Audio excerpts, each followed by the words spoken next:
my brothers and sisters in Christ. It is Sharon, and I'm back with you for Bible study time.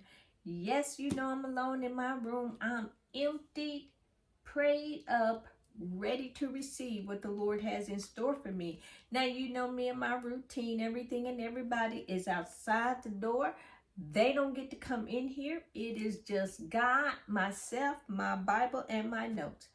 Well, let's go ahead and be about God's business here. And I'm coming to you out of Deuteronomy chapter 20, verses 1 through 22.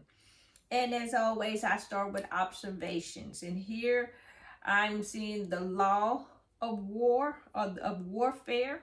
God telling them, do not be afraid. For the Lord God will always be with them. He will fight their battles. And what to do with cities that accept the offer of peace, and what to do with cities that do not accept this offer of peace. We're going ahead and getting started, verses 1 through 4, the law of warfare. Now, in all wars, Israel was to remember that the Lord, remember the Lord God, and he was always with her, and he would help her with confidence and to win these battles. He was telling her, do not be afraid, because the Lord God will fight your battles. Even though they were small in number, going up against large armies, they would always prevail. And so, before they went into battle, the priest, their duties, one of the many duties that they had, was to encourage the soldiers to trust God. And we as Christians, that's what we have to do. Remember to trust God and know that he will fight our battles. And just release it to him, even though it just look like you're standing alone. But God is surrounding what is surrounding you. So trust, we have to trust him, and that's called that blind faith. Trust God. Moving on here, verses 5 through 9, how to make an army more efficient. Now here in these verses here, God was telling the officers of the Israelites army to send home all those soldiers who had vineyards that had not been tended to. They were engaged or betrothed, is the word they used back then. Just anything unfinished business in their household. Send them home, and send all the men that were afraid. Send them home.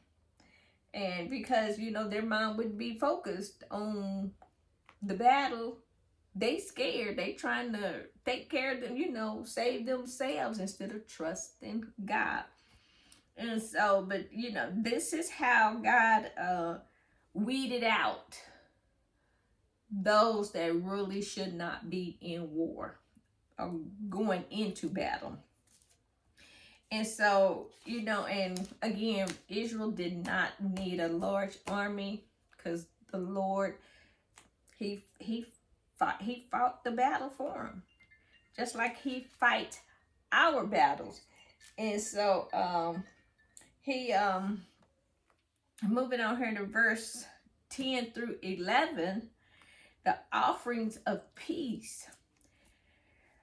Now these verses here, whenever, and these were cities that Israel would go out and prepare battle against, but these cities were outside the promised land, like Armenia, was it Jordan, on the west, everything on the west side of the Jordan River. So, but these cities here, they were not inside the promised land. And so he was just telling them, first you offer peace to them.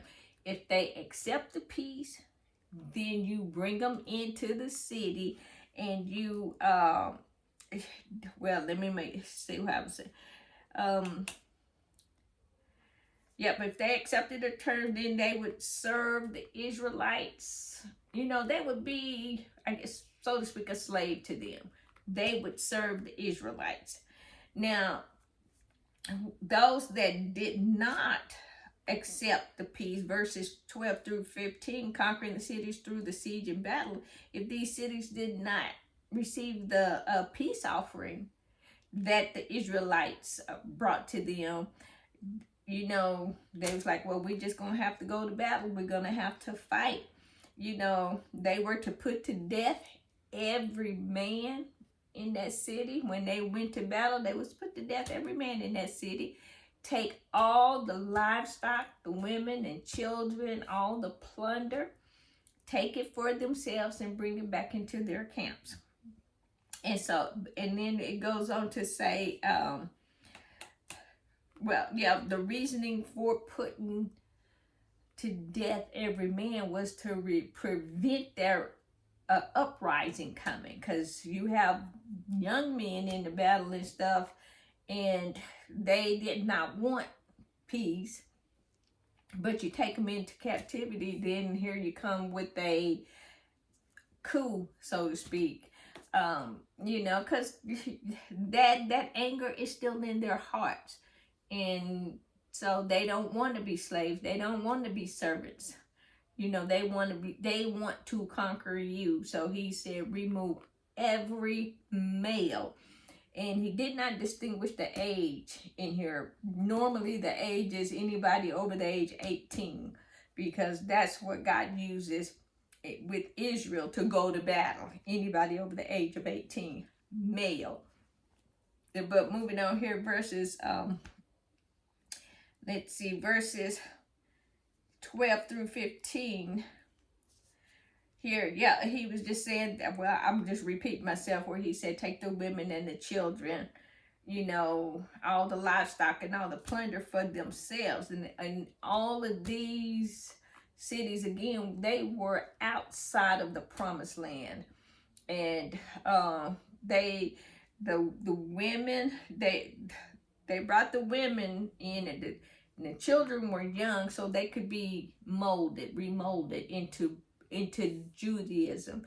And the women, Armenian women, that's what when the commentator called them, said they were submissive, so they would submit to the men and who have captured them, and they were to in this submission. You know, these women, they were to shave their heads, change their clothes, bathe, and, you know, be put aside for 1 month and let them go through their mourning process, you know, of what was going on through them. And they, you know, they could do that and for them, and then just be received on into the camps there.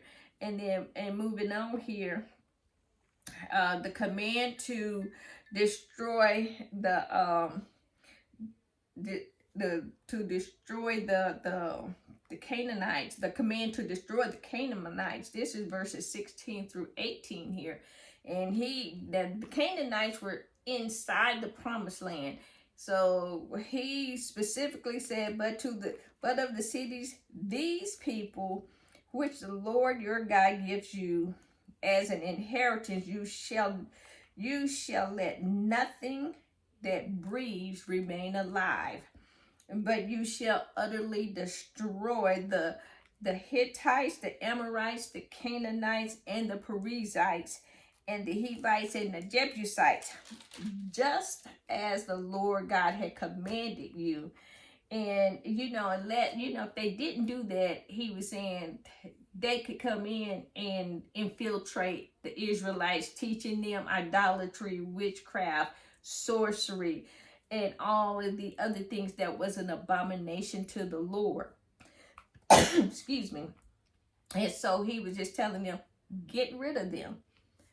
Do not have anything to do with it. Get rid of all of the high places, all the jewelry, everything that they touch. Get rid of it. Burn it to the ground. Grind it up.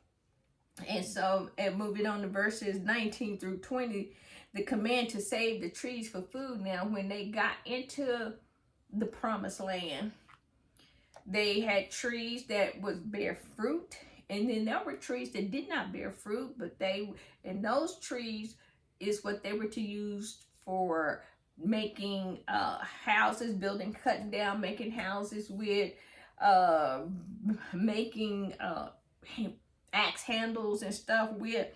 They were not to destroy any of the trees that bear fruit, because those trees were for food, so it was to feed the Israelite company.